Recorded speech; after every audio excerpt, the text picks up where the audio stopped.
முட்டி தேய்மானம். இது வந்து நிறைய பேர் இப்ப சஃபர் ஆயிட்டு வராங்க. எஸ்பெஷலி பாத்தீங்கன்னா ஆஃப்டர் 50 60ல வந்துட்டு ரொம்ப முட்டி அதிகமா தேயறதால நீ ரீப்ளேஸ்மெண்ட் வந்து நிறைய டாக்டர் சஜஸ்ட் பண்றாங்க. இப்ப பேஷண்ட் இஸ் நாட் வில்லிங்னா other option they have to advise. அது அட்வைஸ் பண்றது இல்ல. அவங்க அப்படியே அந்த வலியோட அப்படியே இருக்காங்க. அந்த வலி இல்ல, அந்த அடுத்த சொல்யூஷனே அவங்களுக்கு தெரிய மாட்டேங்குது. ஸோ அப்படிதான் நம்ம கிட்ட நிறைய பேஷண்ட்ஸ் வராங்க. இதுல ஒன் ஆஃப் த பேஷண்ட் தான் ராதான்றவங்க. She 72 years old. அவங்களுக்கு பாத்தீங்கன்னா முட்டி தேய்மானம் இருந்தது. அவங்களுக்கு வந்து டாக்டர்ஸ் வந்து சர்ஜரி சொல்லிட்டாங்க. She is not willing for surgery. So அந்த வலியோடவே அவங்க லைஃப் வந்து மாடிஃபிகேஷன் பண்ணி வாழ்ந்துட்டு இருந்தாங்க. ஸோ இதுக்கு இடையில நம்மளை பத்தி தெரிஞ்சு நம்மளை அப்ரோச் பண்ணாங்க. இங்க நாங்க அசஸ் பண்ணும்போது கண்டிப்பா அவங்களுக்கு 3rd டிகிரி ONA இருந்துச்சு. ஸோ நமக்கு வந்து அந்த பெயினை குறைக்கிறதுக்கு ஃபர்ஸ்ட் எலக்ட்ரோதெரப்பி ஸ்டார்ட் பண்ணோம். தென் வேர் இன்டியூஸ் ஆஃப் த ரீஹபிலிட்டேஷன். 72 வயசுல இது வரைக்குமே நான் ஜிம் போனதில்ல, எந்த எக்ஸசைஸும் பண்ணதில்ல, திடீர்னு எனக்கு எக்ஸசைஸ் பண்ண ஏதாவது ஆகுமா அப்படின்னு அவங்க பயந்தாங்க. இப்ப சர்ஜரி பண்ணா என்ன எக்ஸசைஸ் ஆரம்பிப்போமோ பிஃபோர் சர்ஜரி, அந்த சர்ஜரி பண்ணாமையே நம்ம அதை ட்ரை பண்ண ஆரம்பிச்சோம். ஸோ அவங்க இன்டியூஸ் ஆக ஆக ஆக அவங்களுக்கு கிராஜுவலா அந்த ரீஹபிலிட்டேஷன்ல எக்ஸசைஸை இன்க்ரீஸ் பண்ணும். அப்படி இன்க்ரீஸ் பண்ணதான் அவங்களால மேஜரா ஸ்டெப்பர்ஸ் பண்ண முடிஞ்சது, கர்டல்ஸ் பண்ண முடிஞ்சது, சோ மெனி ஆக்டிவிட்டிஸ் அவங்க இன்வால்வ் பண்ணும், சைக்கிளிங்ஸ் பண்ண முடிஞ்சது.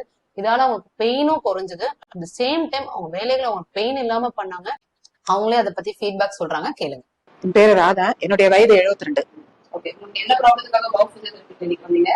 எனக்கு வந்து தீராத முட்டு வலி இருந்தது, 2-3 வருஷமாவே இருந்தது. இந்த கிளினிக் வந்து ஆன்லைன்ல மொத்தம் பார்த்து அது மூலமா வந்தேன். ஓகே, நீங்க வந்து உங்களுக்கு எப்படி இருக்கு? உங்க வேலைகளை செய்யறதுக்குலாம் வலி இருக்கா? உங்களால செய்ய முடியுதா? என்னால வீட்டு வேலைகள் எல்லாம் செய்ய முடியாது. நல்லாவே கியூர் ஆயிருக்கு, பெட்டர் ஆயிருக்கு. முந்தைய விட நல்லாவே பெட்டர் ஆயிருக்கு. ஓகே, உங்களுக்கு நீங்க முன்னாடி நிறைய டாக்டர் கன்சல்ட் பண்ணும்போது சர்ஜரி ஏதாவது சொன்னாங்களா? கண்டிப்பா அவங்க வந்து நீ ரீப்ளேஸ்மெண்ட் பண்ணாதான் உங்களால ஃபர்தரா கண்டினியூ பண்ண முடியும்னு சொன்னாங்க.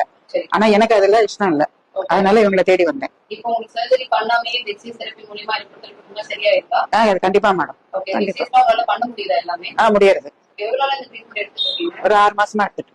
எக்ஸசைஸ் தெரபி மட்டும் தான் 6 மாசமா எடுக்கிறீங்களா, இல்ல எலக்ட்ரோதெரபி சேர்த்து எடுக்கிறீங்களா? இல்ல, பிசியோதெரபியும் கொடுத்து அதுக்கப்புறம் எக்ஸசைஸ் தெரப்பியும் கொடுத்தாங்க. பிசியோதெரபி எவ்வளவு நாள் எடுத்தீங்க? பிசியோதெரபி 4 மாசமா. ஓகே, அதுக்கப்புறம் எலக்ட்ரோதெரபி எக்ஸசைஸ் தெரபி பண்ணாங்க. ஆமா. உங்களால என்ன எக்ஸசைஸ் பண்ண முடியும்? முடியாது. மாடிப்படி கொஞ்சம் ஏற முடியுதா? மாடிப்படி ஏற முடியும்.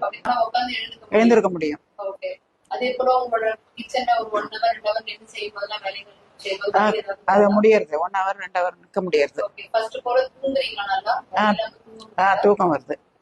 நீங்க வந்து சாட்டிஸ்ஃபைடா இருக்கா? கண்டிப்பா ஃபுல்லி சாட்டிஸ்ஃபைடு. தேங்க்யூ.